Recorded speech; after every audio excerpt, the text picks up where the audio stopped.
நான் தோட்டத்து வேலைக்கு போய்க்கலாம் களை பறிக்க போவேன். எனக்கு ஞாபகம் இருக்குது. இதுமாரி உரமும் விசிறி இருக்கேன்.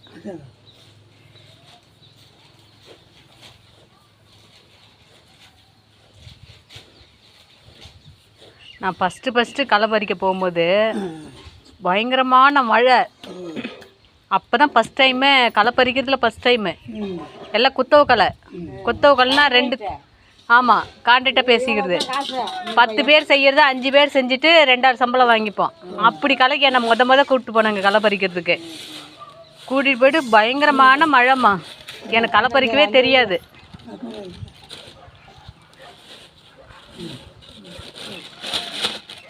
மூணு தப்படி ஆகப்பட்டது ஒரு ஆளுக்கு விட்டுருவாங்க. சும்மா அவங்களும் சப்போர்ட் பண்ணி தான் கூட்டுவாங்க. எங்கள் ஊரில் பாஞ்சாலக்கா இவங்க எல்லாமே அலமேல் பெருமா கண்ணாடி ஆயா இவங்க எல்லாமே சப்போர்ட்டு தான் கூப்பிட்டு போவாங்க என்ன. சும்மா நீ கை மட்டும் வச்சு கிளறு புள்ள ஓ மேனே நாங்கள் பார்த்துக்குறோம். சும்மா நீ குமிஞ்சி கையை வச்சு மட்டும் கிளறு, மற்ற வேலையில் நாங்கள் பார்த்துக்குறோம் அப்படின்ட்டு என்னை ஒரு கணக்காக கூப்பிட்டு போய் ஆனாலும் 2 நாள் சம்பளம் எனக்கு கொடுப்பாங்க. அப்போ என் பிள்ளைங்களை காப்பாற்றும் போது அவங்களாம் இல்லைன்னா நான் காட்டு வேலையை கற்றுருக்க முடியாது.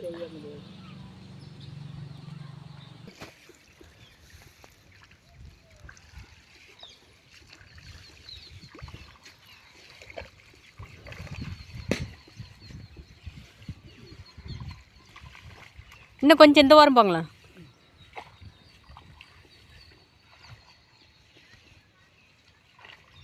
அந்த பக்கம் போடவே இல்லைப்பா.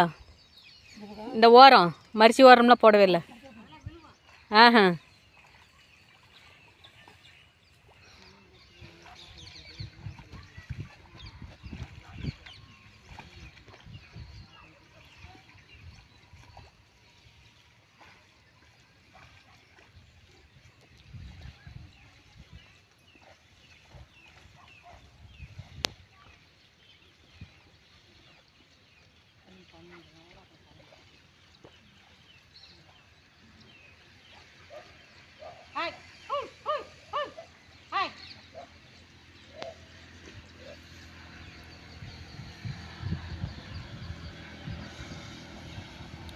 அதை நாரை தானே துரத்துறீங்க.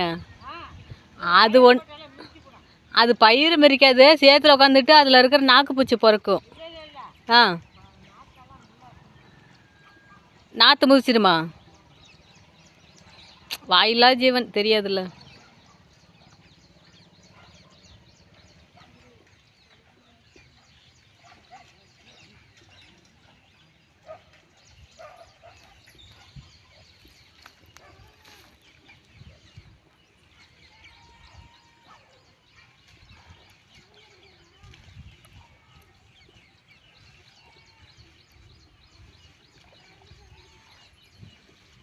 ஒரு விவசாயி சேத்துல இறங்கி இவ்வளோ கஷ்டப்படுறதால தான் நாம் நோகாமல் தட்டில் போட்டு சேரில் உட்காந்துட்டு டேபிளில் தட்டை வச்சு சாப்பிட்டுக்கிட்டு நிறைய சாப்பாட்டை வீணடிக்கிறோம்.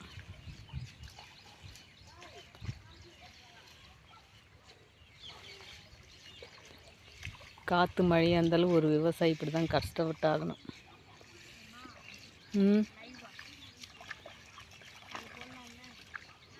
வீடியோ எடுத்து